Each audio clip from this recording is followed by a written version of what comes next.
Hello everyone, this is Paweł Paczkowski and I am an aspiring web developer. After quick research online, I learned that the first necessary step in order to become a web developer is learning the command line. And today we will go over a few simple commands that I think are a great start on this journey. Okay, so the first command is for anyone that don't know who they are. Who am I? It's basically telling you the username of the current user. Now that we know who we are, we may wondering where we are. And pwd, which stands for print working directory, will tell you just that. We are at home. Okay, so if you would like to see the items, the folders at your working directory, we will use command ls.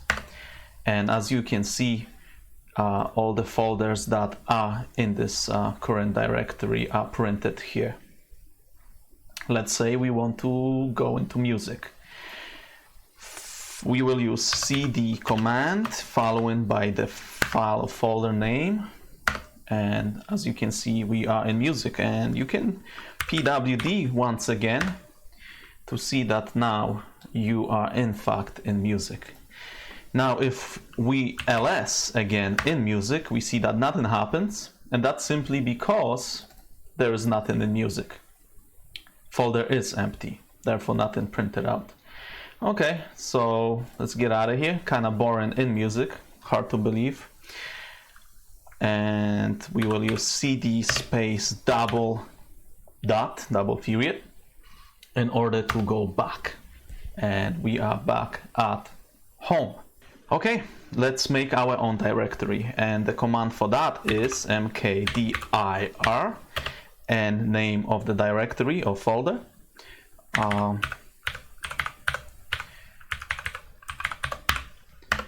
And as you can see, web dev project popped over here, and if we ls again, once again, we can see that it is here.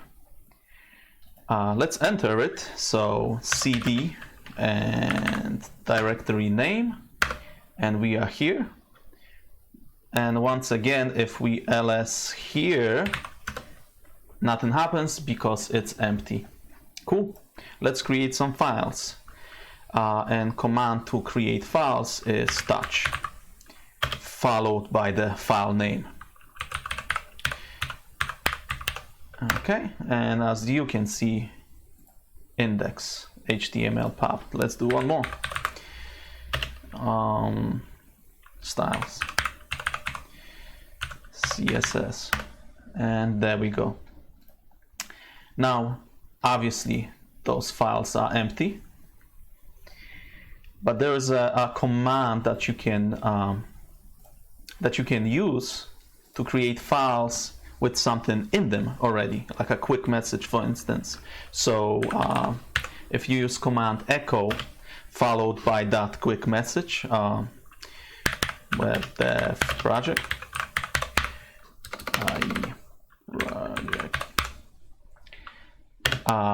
bigger than sign, and name of the file.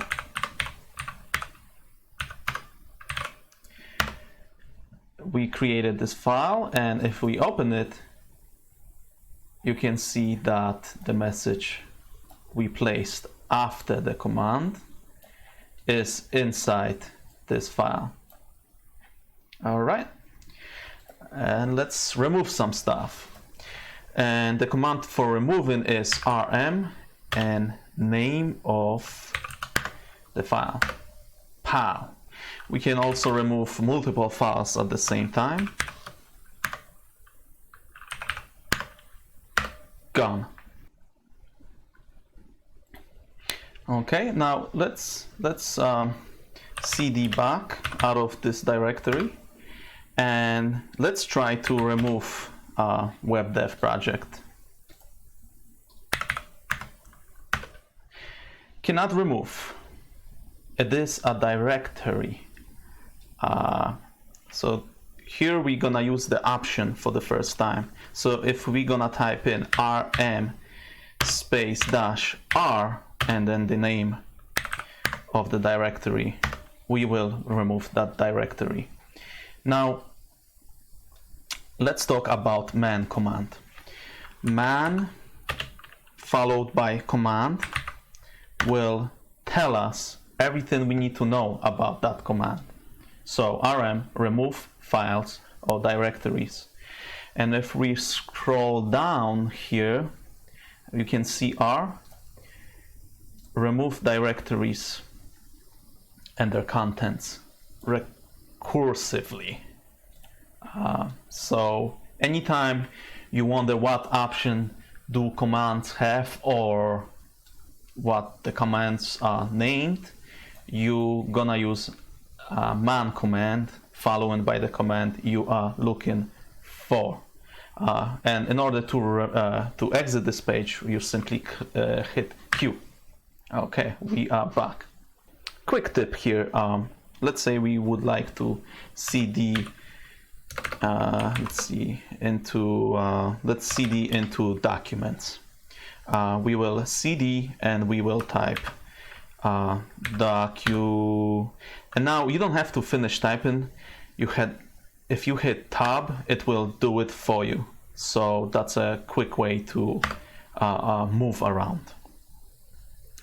All right, so I got two more commands for you. The first one is clear, and let's see what happens with this one.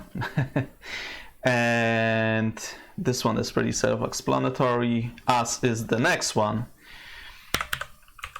Yep, that's how you exit the terminal.